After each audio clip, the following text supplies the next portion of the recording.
ایسا خوبصورت وجیح نوجوان ہم نے دیکھا. مجھے معلوم نہیں تھا کہ کچھ ہی عرصے کے بعد ان سے نسبت ہوگی اور وہ نسبت پھر ساری زندگی چلے گی.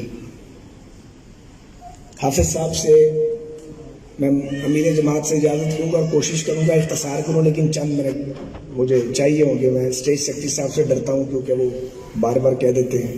گنجائش رکھوں گا انشاءاللہ کہ جلدی کام ختم ہو. تو حافظ صاحب سے دوسری ملاقات اس وقت ہوئی جب میں نے اسلامی جمعیت طلبہ کا فارم فل کیا. میں رفیق جمعیت بنا، اندرون شہر میں جمعیت کے لیے کچھ کام کیا. جناب ظفر جمال بلوچ صاحب ناظم اعلیٰ تھے، برادر لیاقت بلوچ صاحب پنجاب جمعیت کے ناظم تھے، اور حافظ سلمان بٹ صاحب چمکتے ہوئے ستارے تھے اسلامی جمعیت طلبہ کے. کچھ ایسا جمعیت میں کام کیا. برادر امیر العظیم صاحب علاقہ جنوبی کے ناظم تھے، اور میں بھول نہیں سکتا نصیر الدین صاحب کو، وہ ہمارے علاقہ شمالی کے ناظم تھے. سعید سلمی صاحب لاہور کے ناظم تھے. وقت گزرا، کچھ آگے بڑھے، غلط فہمیاں پیدا ہوئی، دوری ہونے لگی. واحد شخص حافظ سلمان بٹ تھا جس نے مجھے جانا، اور انہوں نے حافظ صاحب نے مجھے بھی سمجھانے کی بہت کوشش کی، اور اس وقت کی جمعیت کی قیادت کو بھی سمجھانے کی اور معاملے کو سلجھانے کی بہت کوشش کی. لیکن قدرت کو یہ منظور نہیں تھا. مجھے گورنمنٹ کالج سے ایک جلوس کی قیادت کرنے کی پاداش میں ریسٹریٹ کیا گیا فرسٹ ایئر میں. میرے والد صاحب سر پہ نہیں تھے، بڑی مشکل دور تھا. میں جمعیت میں تھا، جمعیت میرے ساتھ نہیں کھڑی تھی، مگر حافظ سلمان بٹ چٹان کی طرح میرے ساتھ کھڑے رہے. مبشر لقمان صاحب اس دور میں گورنمنٹ کالج میں تھے، ہم بیچ میٹس ہیں. یہ آرٹس میں تھے، میں پری انجینئرنگ میں تھا. تو حافظ صاحب جو تھے وہ ان کی وہ موٹر سائیکل مجھے یاد ہے، اس کی رائڈ یاد ہے، مجھے بٹھاتے تھے اپنے ساتھ اور لے جاتے تھے. حافظ صاحب نے بڑی کوشش کی کہ کسی طرح اس کا مستقبل بچ جائے، کسی طرح یہ بحال ہو جائے، اور کسی طرح یہ تحریک اسلامی کا حصہ رہے. لیکن بہرحال یہ قدرت کو منظور نہیں تھا، فاصلہ ہو گیا.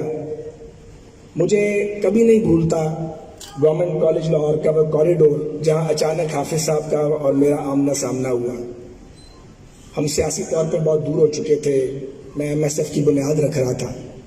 تو حافظ صاحب نے مجھے 2 باتیں کہی. اس لیے میں کہتا ہوں کہ وہ ایک دیدہ بینا تھے. اور یہ حافظ سلمان صاحب کا جو ریفرنس دے رہا ہوں، جب وہ پوری اپنی پیک پہ تھے، ینگ تھے، تو مجھے انہوں نے کہا کہ یہ ایک بات سنا دیتا ہوں، ایک سنانے والی نہیں ہے. تو وہ مجھے کہنے لگے کیا کر رہے ہیں؟ میں نے کہا میں ایم ایس ایف بنا رہا ہوں اور اب مقابلہ ہوگا. تو وہ مسکرائے، کہنے لگے خواجہ صاحب مقابلہ کی ہوئے گا؟ مقابلہ نہیں ہوگا. میں کہا نہیں آپ صاحب اس طرح نہیں ہوگا، یہ ون وے نہیں چل سکتا. ظاہر میں بھی ینگ تھا بالکل. تو مجھے حافظ صاحب نے سگے بڑے بھائی کی طرح مجھے پورا سمجھایا. انہوں نے کہا یہ اتنے دن چلے گا جتنے دن تم ایم ایس ایف کو لیڈ کرو گے. تم گزر جاؤ گے، یہ بھی گزر جائیں گے. مجھے ایگزیکٹ یہی ہوا جو حافظ صاحب کہہ رہے تھے.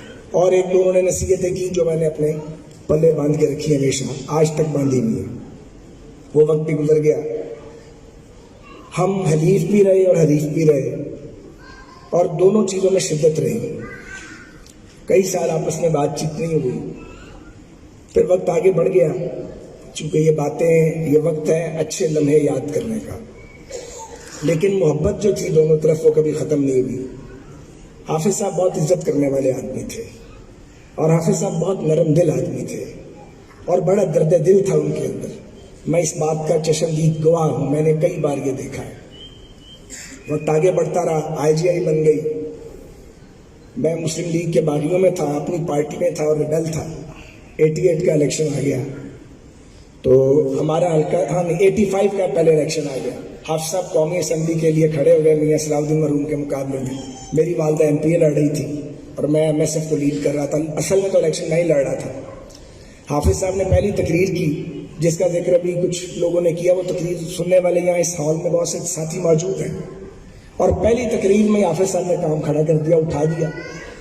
سارے شہر کی چودراہٹ جو تھی وہ اللہ مغفرت کرے میاں صلاح الدین صاحب ہمارے بزرگ تھے، ان کے ساتھ تھی. اور ینگسٹرز جو تھے انہوں نے حافظ سلمان صاحب کی طرف دیکھنا شروع کیا. ایک انداز بیان تھا، ایک خطاب کا نیا انداز تھا. ایک دل نشینی تھی، ایسا تھا جیسے ایک میگنیٹ ہے اور لوگ جڑتے چلے گئے.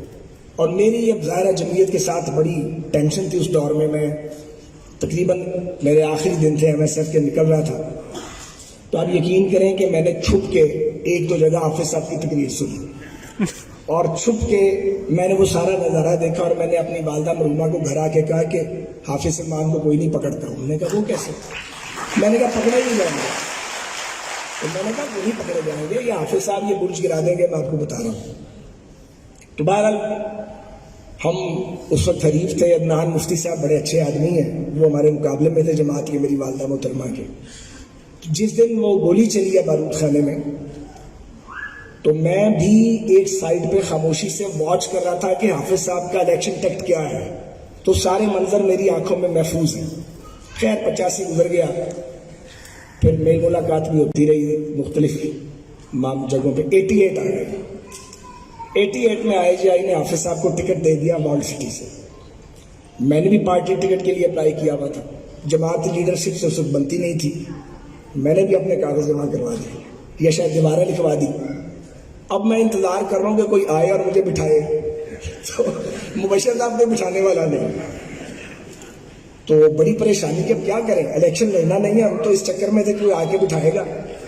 کوئی یہ باتیں آپ کو بتائے گا نہیں، لیکن یہ ریئلٹی اور یہ ہسٹوریکل ہے.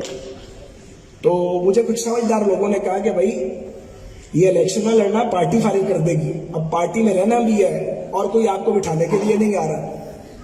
تو ہمارے ایک دوست تھے فاروق بٹی صاحب، جانتے ہیں، شہباز لودھی، وہ آپ صاحب کے بڑے عاشق ہیں.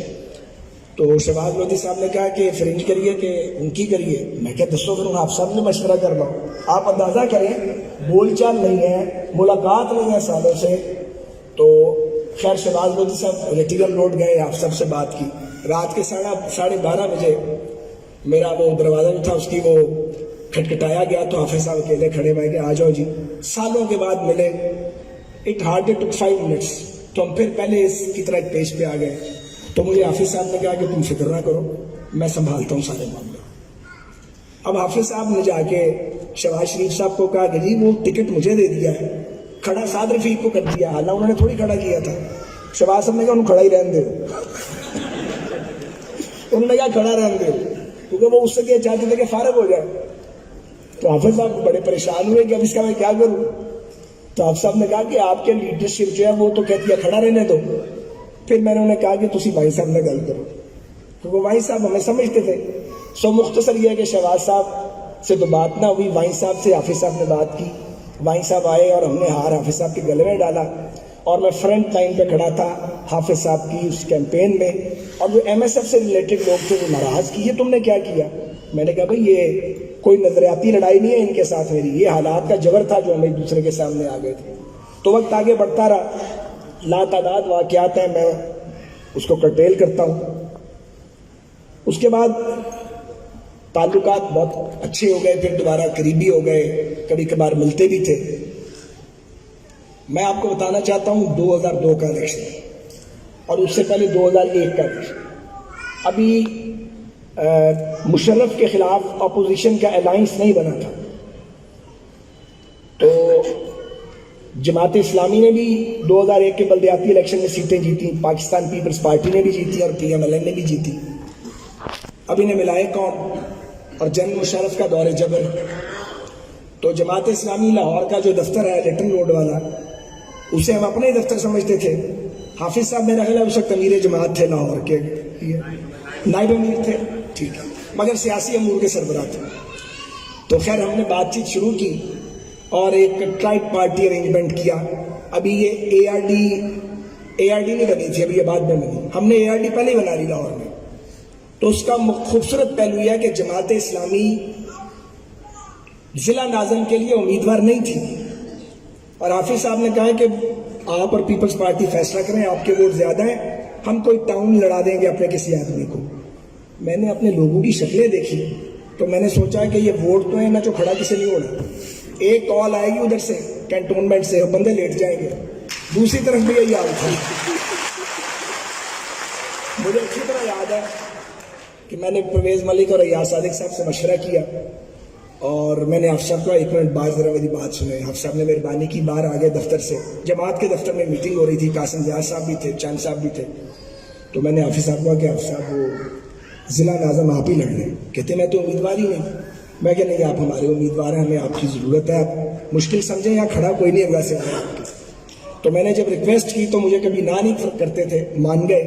اور حافظ سلمان صاحب نے ڈسٹرکٹ ناظم کا الیکشن کیا اور PPP اور PMLN نے آل آؤٹ ان کی سپورٹ کی. حافظ صاحب وہ الیکشن جیت گئے تھے, ان سے وہ الیکشن چھینا گیا پیسے کی بنیاد پر. اور وہ جو صاحب اس وقت ضلع ناظم ہوئے تھے, ان کے گراہ تو گزرے گی یہ بات, لیکن پیسے کی بنیاد پہ وہ الیکشن جیتا گیا تھا. جیتا الیکشن حافظ سلمان بٹ نے تھا. جی عظیم بھائی, 4 کروڑ روپے لگے, 4 اگلے لگے سر, ویسے 20 لگے سر. ساروں نے پیسے پول کیے تھے ہمارے خلاف. بہرحال حافظ صاحب وہ الیکشن دراصل جیت چکے تھے. آگے آئے تو 2002 آ گیا. ساری لیڈرشپ ہماری جلاوطن تھی, ووٹ موجود تھے. وہ بڑا مشکل کام تھا. جماعت کے ساتھیوں کو بھی ساتھ لے کے چلنا تھا, مسلم لیگ نون کو بھی لے کے چلنا تھا. میاں صاحب جلاوطنی کاٹ رہے تھے. تو بہرحال وہ بھی ایک پل صراط تھا جو ہم نے عبور کیا. تو 3 نشستیں جماعت کے ساتھیوں نے لڑی. مگر جو حافظ صاحب والی سیٹ تھی, تو حافظ صاحب کو میں یہ بالکل قبول کرتا ہوں, اور میاں اظہر صاحب اس بات پہ برسوں مجھ سے ناراض رہے کہ کوئی دوسرا آدمی نہیں تھا جو میاں اظہر صاحب کا سامنا کرتا, کیونکہ وہ اس وقت کنگز پارٹی کے صدر تھے. یہ حافظ سلمان بٹ ہی کر سکتے تھے, وہ پیچھے ہٹنے والے آدمی نہیں تھے. تو حافظ صاحب تو میں نے کہا جی مہربانی کریں آپ وہاں سے لڑ لیں. مان گئے بات. تو ہم بھی جا کے تقریریں کرتے تھے. مگر آپ اس شخص کی درویشی اور سادگی دیکھیں. میں بھی الیکشن لڑ رہا تھا شہر سے, کہ کیمپین ختم کر کے تو شام کو جب رات کو 12-1 بجے آنا, تو میں نے کئی بار دیکھا حافظ صاحب کو. میرا جو لوہاری والا گھر ہے وہ ان کا ہی گھر تھا, اپنا ہی تھا. تو وہ حافظ صاحب وہاں پہ وہ قالین پہ لیٹے اور سو گئے. اور حافظ صاحب یقیناً ایک مرد قلندر تھے. ان کے ریٹیگن روڈ کے گھر پہ میں درجنوں نہیں سینکڑوں بار گیا. نہ کبھی فرنیچر بدلا, نہ اس کی حالت بدلی. جس طرح ابھی امیر العظیم صاحب فرما رہے تھے, میں بھی ان کو کئی بار کہا کرتا تھا آپ سب کچھ تھوڑی توجہ دیں, کوئی دنیا کے معاملات بھی ہیں. مگر وہ ایک اور دنیا کا آدمی تھا, ایک مرد قلندر تھا. تو حافظ صاحب کے ساتھ زندگی کا بڑا وقت گزرا. اور پھر ایک فائنل ایپیسوڈ ہے ریلوے کا. ٹرین یونین کو لیڈ کر رہے تھے, مجھے ریلوے کا وزیر بنا دیا گیا. تو میں نے حافظ صاحب سے میں ملا اور میں نے کہا کہ حافظ صاحب یہ روڈ میپ ہے, آپ کو شکایت کوئی نہیں ہوگی. کوئی 2 نمبر آدمی جو ہے اسے کی پوزیشن نہیں ملے گی, کوئی سفارش نہیں مانی جائے گی, اور ہم مل کے اس کو ٹھیک کریں گے.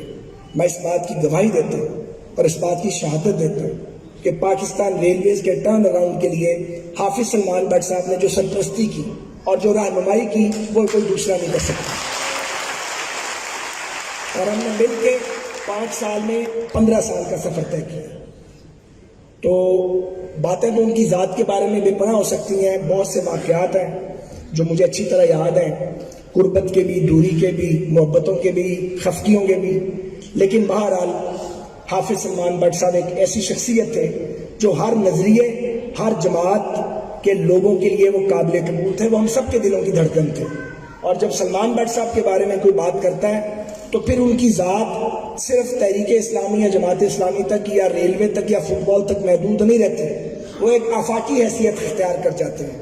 اور میں نے ان کے چاہنے والوں میں اور ان کے محبت کرنے والوں میں ہر نظریے اور ہر مرتبہ فکر کے لوگوں کو دیکھا, جس میں خود بھی شامل ہوں. میں نے حافظ سلمان بٹ صاحب سے بہت کچھ سیکھا. وہ ایک دانا شخص تھے, ان جیسا بہادر میں نے نہیں دیکھا. وہ ایک دلیر آدمی تھے. دلیری اور دانائی اکٹھی نہیں ملتی, اور اگر یہ کسی ایک شخص میں مل جائے تو وہ پھر کمال ہے. تو وہ ایک صاحب کمال شخص تھے, ایک درویش صفت انسان تھے. مجھے بڑی خوشی ہے, میں ان کے ساتھ رازدان کو دیکھتا ہوں, ان میں اپنے والد سے جذبہ موجود ہے. میں وہیب بٹ کو کبھی نہیں بھول سکتا. وہیب بٹ ایک نہایت بہادر نوجوان تھا, اور جتنا بہادر تھا اتنا ہی شرم اور حیا کا پیکر تھا. تو یہ جو دیانت ہے اور یہ جو ولایت ہے, یہ ان کے خاندان میں ان کی میراث ہے. میں خواجہ طفیل صاحب مرحوم مرفوع کو بھی ان سے ملتا رہا ہوں ریٹیگن روڈ پہ. یہ نیک ماں باپ کی اولاد ہے, اور وہ یہ کہنا چاہیے کہ وہ شمع بجھ گئی مگر اس کے فروغ سے قندیل آرزو ہے فروزاں اسی طرح. حافظ سلمان بٹ زندہ باد.